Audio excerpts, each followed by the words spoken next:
jam hira mon bandiraɓe sehlaɓe heɗotoɓe radio Jowol Sare en garti hannde oɗo ñalawma alhamisa nogas jeegom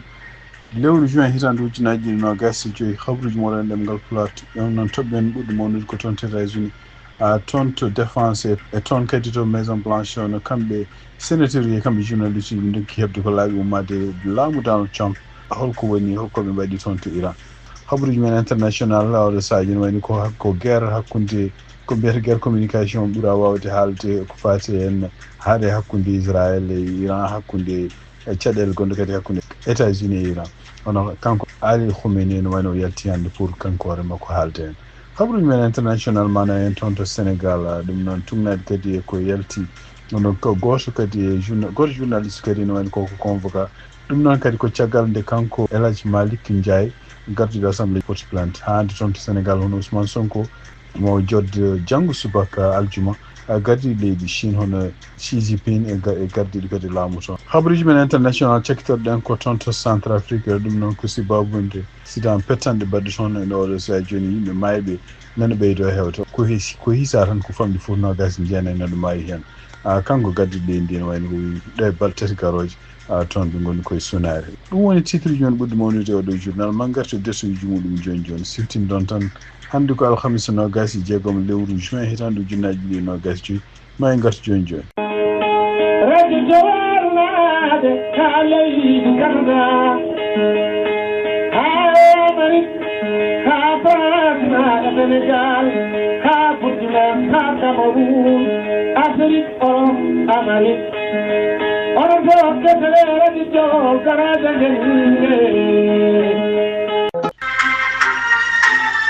bandiraɓe sehlaɓe heɗotoɓe radio Jowol Sare haɗe men fuɗade habruji jawol ko siftini ɗon ngu leeki ne heewi États-Unis ɗeɗo balɗe ɗum noon en wayno kadi ko fama tan hawnaki jamma hannde walla jammaji ɗiɗi garoji surtout wonɓe diwan Ohio ma jiitoɓoji seeɗa kono noon ɗum haɗani ngu leeki ne monti no feewi bon fuɗɗima wadde maaɓe seeɗa surtout to diwanuji ko wayno Arizona hayɗo e Ohio toon to Hamilton wiyama moins won maaɓe toon to Texas kadi yimɓe wiyaɓe wontinaɓe no maayi taw ko yimɓe liggotonoɓe poste ɗum noon ko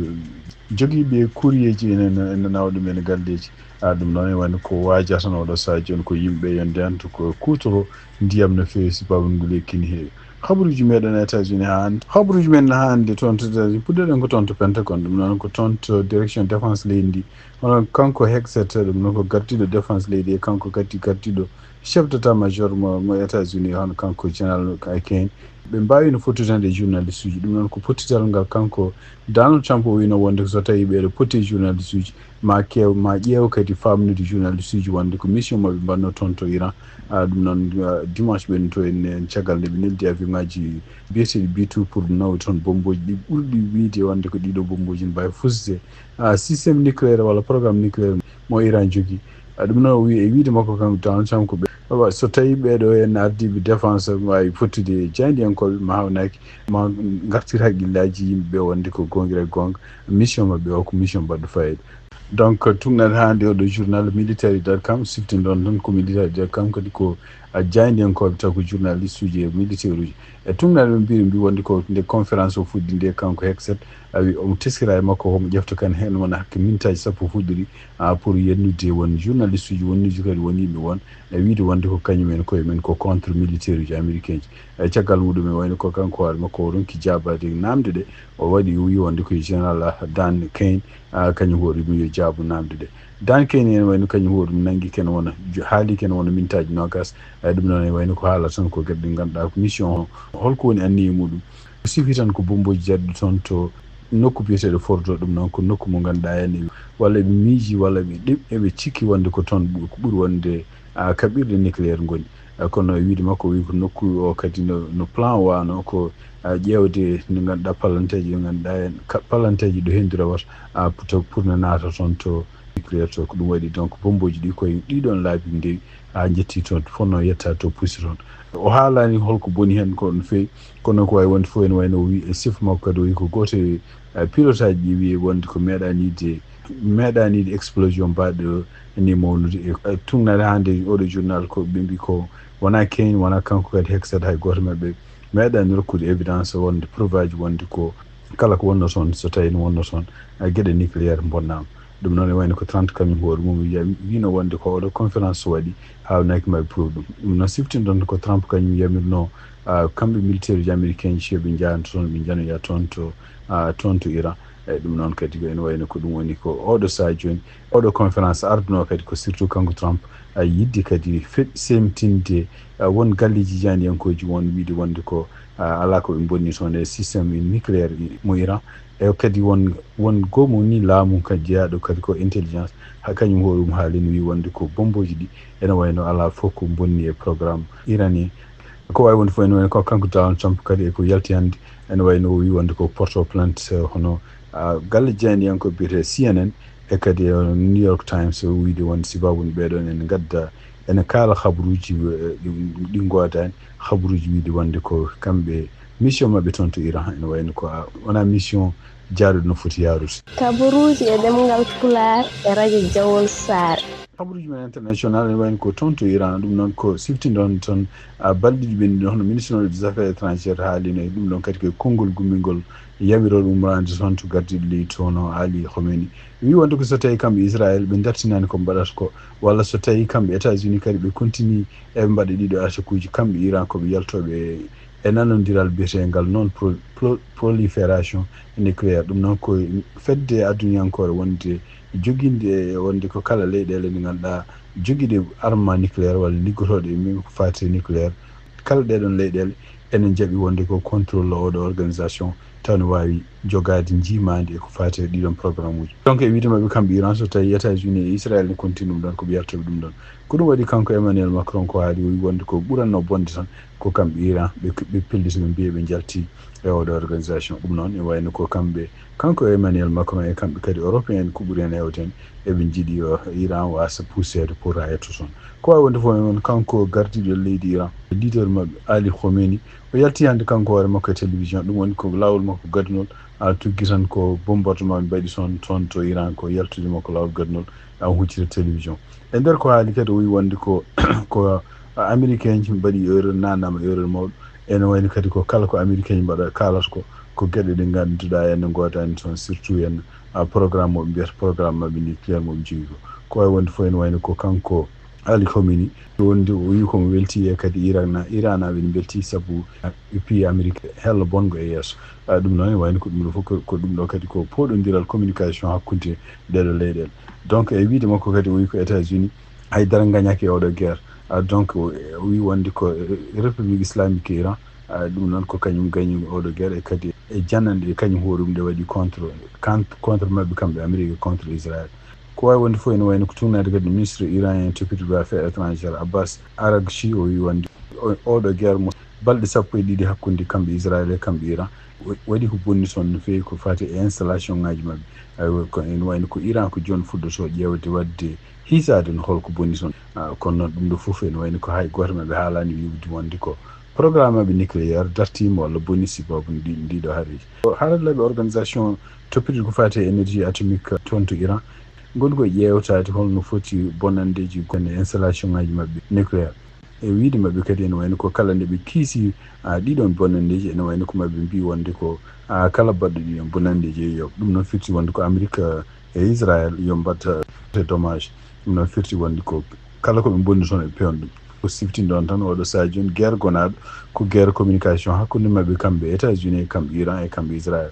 banggue ɗiɗi fof goto fof nene wiya ko kañum gañi oɗo guerre toon to Chine hono kanko Ousmane Sonko ene wayno ko omo ɗamini hawnaki maw jodde janggo e Xi Jinping noon ko kañum woni gardiɗo leydi Chine omo ɗamini kadi maw joɗodir kadi e tolno makko Li Qiang gardiɗo gouvernement mo toon ɗum noon ko tugnade kadi e haalluji toon kanko Ousmane Sonko ene wayno ko ñande 27 lewru juin hitande ujunnaje ɗiɗi 27 ko toon o yahata toon to palais du peuple ɗum noon ko toon ko jotto e mo gardiɗo leydi Chine siftindon ɗon kanko Ousmane Sonko gonɗo e jillu muɗum toon to Chine guila ñande 20 ko juin ko janggo woni fottudemo e ɓeɗo ɗiɗi ko ɗum woni toɓɓe ɓurɗe wonde badde fayida e jillu makko toon to Chine toon to Sénégal hande tumnade kadi habaruji gomiɗi toon to Sénégal ene wayni ko jannu mawgu waɗino toon to Ziguinchor ɗum noon ko armée contre yimɓe wat boniyankoɓe e tumnade kadi habaruji gomiɗi toon taw ko journal Sénégal haalde ɓe mbi wonde ko ene wayno ɓe nanggui kene woni 57 neɗɗo taw ko yimɓe ɓe ganduɗa en jukkiɓe anniyaji bonni ɓe nangi kadi ɓe kefti kadi capanɗe jeetate goo moto ɗiɗo fof ko motoji kutirtinode ko fate bandiyagal kadi ɓe mbawi kadi heftude kadi capanɗe 95 ɗum ɗo ɗe gueɗe ɗe ganduɗa hen taw kone kutore pour ko fate ɗin opération ngaji ɗin opération ngaji noon ko opération ngaji dentinɗi pelle ɗiɗi ɗum noon ko élément ji compagnie urbaine min mbiyata e élément ji kadi groupe mobile d' intervention ɗum noon ko ɗum ɗo fof ko militaire e gendarmerie ɗum ɗo fof ko hunde nde ganduɗa hen taw ko coordination waɗi ɗum ko brigade de recherche ɗum ɗo fof waɗi ko hakkude jammaji 17 e jammaji 21 lewru juin hitande ujunnaji ɗiɗi e 25 siftinɗon tan ko toon oɗon diwan laamu kanko ancien président Macky Sall ko nokkuji ɗi ganduɗa jiyanoma ndeƴis no fewi par ce que ɓurno hewde waɗi boniyankoɓe wonnoɓe toon jaltina leydi ndi kono oɗo saha joni kadi no wayno dilli puɗɗitima toon ha hande toon to Sénégal journaliste uji ɗiɗi hen goto wiyete ko Adama Gaye e Bachir Fofana kañumen wayno koko convoca kadi toon to police ɗum noon ko toon to suudi ñawore ɗum ɗo fof ko sibabude plainte mo kanko El Hadji Malick Ndiaye gardiɗo assemblée générale o porti contre mabɓe e wiide kabaru o hono kanko biyeteɗo Madiambal Diagne o wi wonde ko Bachir Fofana ene wayno ko nodda ko toon to police sibabude oɗo complainte e wiide makko kanko wiyande ko Bachir Fofana convocama par la police caggal nde plainte mo kanko El Hadji Malick waɗi e tugnade hande article o haali woni wayno ko ɓeɗo kanko Bachir Fofana o e kanko kadi Adama Gaye ɓe takkaɓe mbiya wonde koɓe mbaɗi habaruji pour ɓe kalta walla ɓe janna hono El Hadji Malick Ndiaye ɗum noon gardiɗo assemblée mabɓe national sibabude e wiide mabɓe won autoji kewɗi codaɗi sodanaɗi taw sodana ɗum ko yimɓe député ji goni toon donc ene wayno koye wiide makko kanko Madiambal o wi wonde ko wona ɗiɗo journaliste poti haalande yimɓe famnude yimɓe holko woni sababu codgol ɗiɗo autoji ko kanko El Hadji Malick o foti huccidde leydi Sénégal o famna ɗumen ɗiɗo autoji codgol muɗum par ce que ko bonnande kalis siftinɗon kadi ɗiɗo autoji kadi hon kanko Guy Marius ko député kadi koye Passy Jeeya kanko hoore makko critiquine ɗum ɗon kono no meeɗan nanguede kono noon ɗiɗo journaliste sibawde bindi ɗumen wayno oɗo ha hande toon to Sénégal hono kanko Guy Marius kadi o waɗi ɗaɓɓande mawde wonande ko gouvernement mo leydi Sénégal e leydi Mauritanie fof yo labtin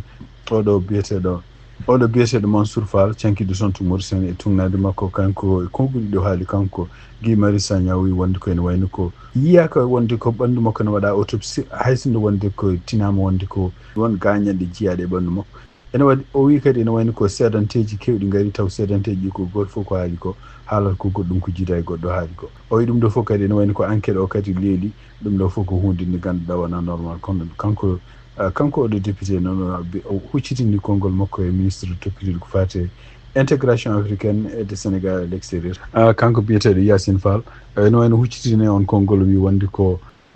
alay sago ɓe ƴeewa holko waɗi oɗo biyeteɗo Mansour Fall cankiɗo toon to Nouakchott ɗum noon ko sankare e wiide makko ko sankare nde holnaki holko warimo cakkitorɗen ha habaruji men toon to Sénégal ko toon to Maroc neɗɗo goto kadi Sénégal ene wayno koko majji toon koko ronka yitede oɗon neɗɗo ene noon yara ko duuɓi 33 e kadi ene wayno ko toon wonno o wiyete kanko hoore makko Makati Camara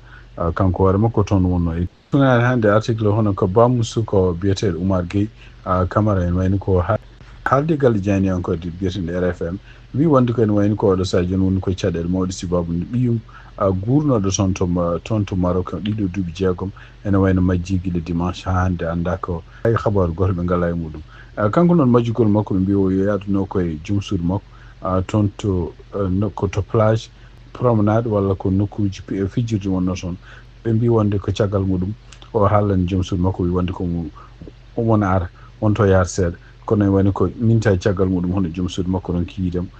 yilimo partout e plage e caggal muɗum noddi police kono ɓe continue yiilademo ɓe jii caméra ji gonnoɗi oɗo nokku fof ƴeewama kono haydara ɓe gandudama donc ene wayno ko oɗo saha joni kamɓe wiide makko kanko jinnaɗo o kadi wi wonde koɓe continue ñagade ballal hono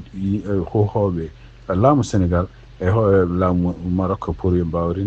rendinde doole men beele ne mbawa yittude ɓiiw ɗum noon ko ɗum woni kanko Oumar Gueye Camara bawum suka majjuɗo toon to Sénégal o haali habaruji men international cakkitoɗen ko toon to Centrafrique cumu bannongu toon hanki 25 leyru juin hitande ujunnaji ɗiɗi 25 cumu ngu kadi waɗi ko toon to lycée wiyeteɗo Barthélémy Boganda toon to Banggue. Cumu ngu kadi waɗi ko taw oɗon sahaa ken wona ujunnaji 5 e temedde tati suka janngoɓe ene gonno examen ji men baccalauréat taw ko oɗon lycée ene wayno ko woodi ko fetti ɗum noon ko expo ene wayno ko cumu ngu oɗo sahaa joni ene continue mayɓe hen e gañiɓe hen ene ɓeydo mawnude ko sakkiti hiseede koɓe mbi ko nogas e jeenayi neɗɗo maayi hen e cumu ngu kañum wona 260 neɗɗo ko gañiɓe ɗum noon ene wayno ɓenen hôpital uji gonɗi toon to Bangui toon to capital mabɓe. donc tugnade hannde habaruji gummi toon noon e konngol kanko ministre toppiti ko fati e éducation o wi wonde ko nguɗo cumu ari ko sibabude transformateur goto ɗum noon ko transformateur compagnie courant biyeteɗo NLK caggal nde fusi. Cumu ngu non seulement wari yimɓe ɗon mais kadi ko sibabuni yimɓe few hulde ɗumen e yimɓe kadi goto fof no dogirta ɗum waɗi bousculade waɗi ha yimɓe gañidiri hen ha yimɓe o ɓeydi wadde cumu mangu ko wawi wonde fof ene wayno ko kanko kadi gardiɗo oɗo centre de examen ene wayno kanko hoore makko o maayi e nguɗo o maayi oɗo incident ɗum noon ko sibabunde mette e sibabunde kulol. hande tumnade article hono kanko gardiɗo leydi Centrafrique biyeteɗo Faustin Archange Tawdera gonɗo jillu muɗum toon to Bruxelles ɗum noon ko batu gongu toon ene wayno o wawi kanko hoore makko yamirde wonde ko balɗe 3 garoji ɗe en ko deuil national ɗum noon ko sunare ligguetake ɗum noon kadi o wawi kadi kanko hoore makko profitde neldude duwawuji makko e famille aji ɓeɗo yimɓe mayɓe toon. Vidéo mo waɗi subaka hannde alhamis ɗum noon vidéo kadi o neldi ɗum koye compte makko Facebook.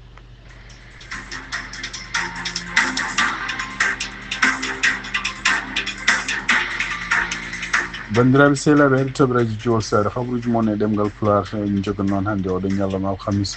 nogas jeegom lewru juin hitande ujunnaje 2025 gasi ha laaɓi ɗum en mbaali jaam ha janggo kadi so Allah jaɓi on jarama.